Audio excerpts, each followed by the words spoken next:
WhatsApp guys, how are you? Hope all are you doing good. So आप लोगों का हमारी जो ये लिंक लिस्ट सीरीज है, ये इसका आपका 5वां लेक्चर है। इसके अंदर हम लोग समझेंगे कि किसी लिंक लिस्ट के हम लोग टोटल एलिमेंट्स का सम कैसे निकाल सकते हैं, ये हम लोग देखने वाले हैं। तो इसको चलिए अच्छे से सीखते हैं और अच्छे से समझते हैं कि इसको कैसे हम लोग करेंगे। तो देखो, इसके लिए कुछ नहीं करते हैं, सिंपल सा सबसे पहले मैं क्या करता हूँ, अपने प्रीवियस स्लाइड से एक नोट वो कॉपी कर लेता हूँ। 1 मिनट मस्ट जस्ट मुझे दीजिएगा, जिससे चलिए क्या करते हैं, नेक्स्ट ड्रॉ ही कर लेते हैं सिंपल सा लिंक लिस्ट, क्योंकि आपको भी समझ में आएगी। तो जो हर बार हम लिंक लिस्ट लेते हैं सही वैसे ही ले लेते हैं। 200 आपका फर्स्ट हो जाएगा, ठीक है। अब इसको करेंगे कैसे, अभी ये देखेंगे हम लोग। पहले इसको कर लेते हैं, सिंपल सा ड्रॉ कर लेते हैं। 8 आपका आ जाएगा, इसके बाद आता है 200। 200 सॉरी 200 यहाँ आएगा, यहाँ पे आपका मान लिया आ गया 250। और इसके बाद हम लोग क्या यहाँ पे ले रहे होंगे, 250 आपका नेक्स्ट यहाँ पे आ जाएगा। और इसमें एलिमेंट की वैल्यू आ गई मान लिया 3। 3 के बाद में यहाँ पे आ गई वैल्यू 275। यहाँ पे हम लोगों ने ले लिया बेसिकली, मान लिया ले लेते हैं 9, ठीक। 275 इसकी वैल्यू हो जाएगी, फिर लेते हैं 300। 300 आपका आ जाएगा यहाँ पे, और इसके अंदर वैल्यू डाल देते हैं 11, और इसके बाद आ जाता है सिंपल नल, ठीक। तो ये हमारी कोई गिवन लिंक लिस्ट है।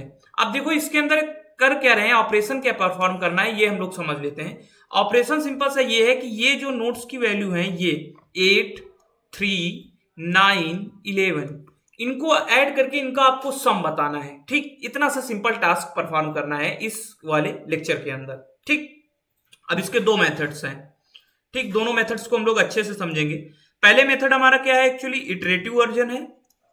नेक्स्ट आपका क्या है, रिकर्सिव वर्जन है। तो हम लोग दोनों को एक एक करके देखेंगे। पहले हम लोग इटरेटिव वर्जन देखेंगे, दूसरा हम लोग देखेंगे रिकर्सिव वर्जन क्या है इसका, ठीक। तो सबसे पहले हम लोग इटरेटिव वर्जन देख लेते हैं। तो हेडिंग लगाते हैं इटरेटिव वर्जन, ठीक। तो यहां पे हम लोग लगाते हैं इटरेटिव वर्जन। तो इटरेशन के अंदर इसको कैसे कर रहे होंगे, सिंपल सा देखो, करना कुछ नहीं है। सिंपल आपको एक लूप चलाना है और एक वेरिएबल क्या बना लेना है, सम बना लेना है। सम में आपको क्या, जैसे ही आप इस वाले एलिमेंट पे आएंगे, इसकी वैल्यू को सम में ऐड कर लेंगे और नेक्स्ट आगे चलते जाएंगे। इतनी सी कंडीशन है। अब देखो इसका कोड कैसे लिख रहे होंगे, तो क्या करते हैं, सिंपल सा एक फंक्शन बनाते हैं, इंट ऐड, जैसे ये बना लिया हमने। इसके बाद करेंगे स्ट्रक्ट नोड स्टार, हम लोग कर देंगे पी, जैसे ये किया हमने। तो अब क्या अभी मैंने बोला था, एक सिंपल वेरिएबल बनाओ सम, सम बना लिया मैंने। इसके बाद क्या करना है, मैंने बोला था एक लूप चलाओ व्हाइल पी, जब तक आप पी की वैल्यू आपकी ट्रू रहे यानी नल ना हो। ऐसी कंडीशन में आपको क्या करना है, सिंपली करना है sum is equal to sum plus p का डेटा, ठीक। Sum is equal to sum plus p का डेटा। सिंपल सा जो पी के अंदर डेटा पड़ा है उसको एज इट इज आप सम में ऐड करते जाओ, ठीक। इतना मैंने देख लिया। इसके बाद क्या करना है, सिंपली आगे बढ़ते जाओ, p is equal to p का नेक्स्ट, ये भी हमने देख लिया। इसके बाद क्या कर दो, लास्ट में आप रिटर्न कर दो, सम को रिटर्न कर दो। इस तरह से हम लोग बेसिकली इटरेटिव वर्जन के थ्रू वैल्यू ऐड निकाल सकते हैं, या टोटल जो सम ऑफ ऑल एलिमेंट्स हैं इनको फाइंड आउट कर सकते हैं। तो देखो इसमें हो क्या रहा होगा, सबसे पहले तो सम की वैल्यू 0 है। जब यहां पे आएगा तो सम की वैल्यू क्या हो जाएगी, सम की वैल्यू हो जाएगी एक्चुअल में 8। उसके बाद क्या होगा, जब नेक्स्ट हम लोग कॉल करेंगे तो 3 आएगा, तो सम की वैल्यू क्या हो जाएगी, एक्चुअल में अभी 8 थी तो 8 प्लस 3 कितनी हो जाएगी, 11 हो जाएगी। उसके बाद क्या हो जाएगी, सम इज इक्वल टू 11 प्लस 9 20 हो जाएगी। उसके आगे क्या होगा, 20 प्लस 11 एक्चुअल में आपका कितना होता है, 31 होता है। तो आपकी जो वैल्यू रिटर्न होगी वो कितनी होगी, 31 रिटर्न हो जाएगी। तो ये हमारा हो गया मेथड 1, यानी इटरेटिव अप्रोच से करना। इसकी जो टाइम कॉम्प्लेक्सिटी रहेगी बेसिकली क्या है, n एलिमेंट्स अगर है तो O ऑफ n रहेगी, क्योंकि एक लूप लग रहा है, ठीक। सिंपल सा ये इतना हो गया। अब हम लोग देखते हैं इसका रिकर्सिव वर्जन क्या होगा, क्योंकि रिकर्सिव वर्जन से समझना इंपॉर्टेंट है, क्योंकि आगे आने वाले जितने भी अभी कोड्स होंगे या जो और इंपॉर्टेंट हम लोग लिंक लिस्ट के कोड करने वाले हैं, उनमें सारे जितने भी कोड्स हैं उनके अंदर हम लोग क्या यूज कर रहे होंगे, रिकर्सिव अप्रोच यूज कर रहे होंगे। Recursion is most important topic of DSA, ये मैंने आपको बोल रखा है। तो रिकर्सन पे जितना ज्यादा आप फोकस कर सकते हैं फोकस करिए, बहुत इंपॉर्टेंट चीज है। तो चलिए सबसे पहले ये लिंक लिस्ट कॉपी कर लेते हैं और फिर हम लोग समझेंगे चल के अभी कि कैसे इसको करना है। बेसिकली इसको करते हैं ऐड टू न्यू पेज, यहाँ पे हमारी ऐड हो गई। इसको थोड़ा सा ऊपर ले आते हैं। ठीक, ये हो गया, इसको थोड़ा सा छोटा भी कर लेते हैं। ठीक, अब देखो ये हमारी कोई लिंक लिस्ट गिवन है। ठीक, अब देखो यही सेम लिंक लिस्ट है, इसके अंदर हम टास्क कैसे परफॉर्म करना है। अब ये देखो हम लोग यहाँ पे देख रहे होंगे रिकर्सिव अप्रोच क्या है इसकी। ठीक, तो रिकर्सिव अप्रोच को समझने के लिए देखो करना कुछ नहीं है, यहाँ पे हेडिंग लगाते हैं recursive approach, just give me 1 minute.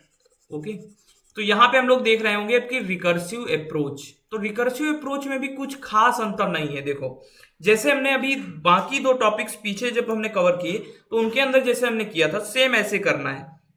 Simple सा एक हम लोग फंक्शन बनाते हैं, तो फंक्शन बना लेते हैं, just give me 1 minute. Okay, तो हम लोग एक फंक्शन बनाते हैं, मान लिया इंट ऐड, और ऐड के अंदर हम लोग क्या पास कर देंगे, पैरामीटर पास कर देंगे स्ट्रक्ट नोड स्टार पी, ये हो गया हमारा। इसके बाद हम सिंपल क्या करेंगे, एक सिंपल कंडीशन ही तो चेक करना है, p इज इक्वल टू 0। पहली कंडीशन हमारी जो हमेशा रिकर्सन की बेस कंडीशन होती है वही हमने लिखी है, तो आपको क्या कर देना है, रिटर्न कर देना है 0। ये देख लिया हमने। इसके बाद अगर ऐसा नहीं होता है तब आपको क्या एक्चुअल में रिटर्न करना है, सिंपली आपको रिटर्न करना है कि देखो सबसे पहले तो p का नेक्स्ट और साथ में p के डेटा को भी ऐड कर देना है। तो सबसे पहले हम लोग क्या करेंगे, कॉल करेंगे ऐड p का नेक्स्ट। ठीक, और उसके बाद में देखो पहले मैंने कॉल किया, फिर प्लस p का डेटा।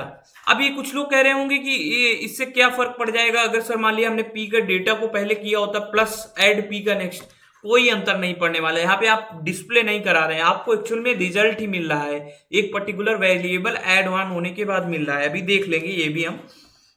तो ये इतना हो गया। अब इसको हम लोग इसका ट्री बना के देखते हैं, तब आपको एक्चुअल कॉन्सेप्ट अच्छे से समझ में आएगा। तो इसका ले लेते हैं ये वाला कोड, जस्ट इसको रुक जाइए थोड़ा सा। हाँ चलिए इसको समझते हैं, थोड़ा सा यहाँ पे लगाते हैं। तो देखो सबसे पहले कॉल क्या कर रहे होंगे हम लोग, कॉल किया हमने यहाँ पे एक्चुअल में ऐड फंक्शन कॉल किया, और इसका एड्रेस कितना है, एड्रेस जो हमने स्टार्टिंग में पास किया 200। ठीक, ये हो गया। अब इसके बाद क्या हुई, बेसिक कंडीशन हमारी, कंडीशन ये हुई कि हमको कॉल कंडीशन चेक किए तो बेस कंडीशन तो ट्रू हुई नहीं है, तो सिंपली क्या कॉल हो जाएगा इसके बाद में, ऐड p का नेक्स्ट क्या है हमारा, p का नेक्स्ट कितना है 250 है हमारा, तो 250 हुआ। अभी तो अब देखो अब p के डेटा को अभी ऐड नहीं करेंगे, इसको सिंपली एज इट इज छोड़ देंगे, क्योंकि हमने पहले क्या करना है, सारी कॉलिंग वाला सेक्शन पूरा करना पड़ेगा, क्योंकि हम लोग कॉल पहले कर रहे हैं, ऐड बाद में कर रहे हैं। इसके बाद क्या करेंगे, सिंपल सा ऐड करेंगे किसको, इसके बाद का एड्रेस 250 के बाद का कितना है 275, उसको कॉल किए। उसके बाद किसको कॉल करेंगे 300 को कॉल किए। तो इसके बाद वैल्यू जो आ जाएगी एक्चुअल में किसको कॉल करेंगे, ऐड 0। तो ऐड 0 आपका क्या हो जाएगा, एक्चुअली टर्मिनेट कर जाएगा, और उसके साथ में वैल्यू क्या ऐड हो जाएगी, वैल्यू एक्चुअल में जो ऐड होगी वो होगी 11। ठीक है, 11 वैल्यू आपकी ऐड ऑन हो गई। ठीक, समझ में आया। ऐड 0 जब हम लोग कर रहे हैं तो उस कंडीशन में क्या वैल्यू ऐड ऑन हो रही है, 11 वैल्यू। अब 11 ऊपर जाएगी तो 11 किस में ऐड हो जाएगी, आपकी 9 में ऐड हो जाएगी, क्योंकि यहाँ पे वैल्यू जो प्रेजेंट है वो क्या है 9 है। तो यहाँ पे आ जाएगा 11 + 9 20। ऊपर गए तो अब क्या हो जाएगा, 20 में वैल्यू कौन सी ऐड हो जाएगी, आपकी वैल्यू ऐड हो जाएगी 3। ठीक, तो आ जाएगा 23। अब आप ऊपर फिर से गए, 23 के अंदर वैल्यू कितनी ऐड हो जाएगी, आपकी वैल्यू ऐड हो जाएगी 8, सॉरी। तो 8 वैल्यू जैसे ऐड करेंगे तो वैल्यू कितनी आ जाएगी 31।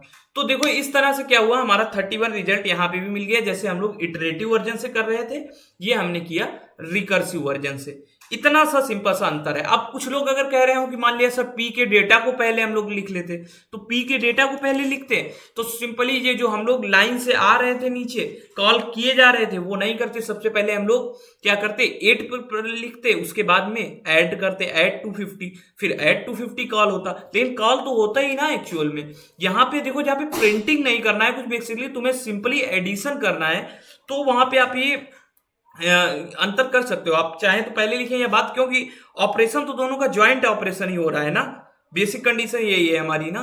तो देखो इस तरह से हमने ये देख लिया कि रिकर्सिव फंक्शन की मदद से कैसे हम लोग किसी गिवन लिंक लिस्ट को एक्चुअल में उसके टोटल सम हम लोग फाइंड आउट करते हैं। ठीक, तो होप सो आपको ये कॉन्सेप्ट समझ में आया होगा, आपने अच्छे से सीखा होगा। तो तब तक के लिए सीखते रहिए, एक्सप्लोर करते रहिए। और अगर आपको इसके नोट्स चाहिए तो नोट्स के लिए आपको बेसिकली कुछ नहीं करना है, सिंपली आपको मेरा टेलीग्राम चैनल ज्वाइन करना है, जिसका लिंक मैंने आपको डिस्क्रिप्शन में दे रखा है, वहां से आप लोग ज्वाइन कर सकते हैं। जैसे आप ज्वाइन करेंगे, आप उसमें नोट्स का आपको मैंने एक्सेस दे दिया है, वहां से आप लोग नोट्स जितने चाहें उतने आप एक्सेस कर सकते हैं। डिफरेंट टाइप्स के नोट्स मैंने अपलोड कर रखे हैं। अगर आपको हैंड रिटन चाहिए तो आपको हैंड रिटन नोट्स भी वहां पे मैंने प्रोवाइड कर दिए हैं। एक और बात है, बेसिकली अगर किसी को इसके रिगार्डिंग कोई प्रॉब्लम आ रही है तो या तो आप कमेंट सेक्शन में पूछ लीजिए, या फिर आप लोग मेरा जो इंस्टाग्राम चैनल है बेसिकली C_language_programming, वहां पे जाएं, वहां पे आप लोग पूछ सकते हैं। आपके पास दोनों मैंने ऑप्शन दे दिए हैं। तो बेसिक हमारा जो गोल है वो यही है कि आप एटलीस्ट डीएसए अच्छे से सीखें, क्योंकि अच्छे से सीखेंगे तभी हम लोगों को भी अच्छा लगेगा। तो तब तक के लिए सीखते रहें, एक्सप्लोर करते रहें। Thank you so much guys, have a nice day.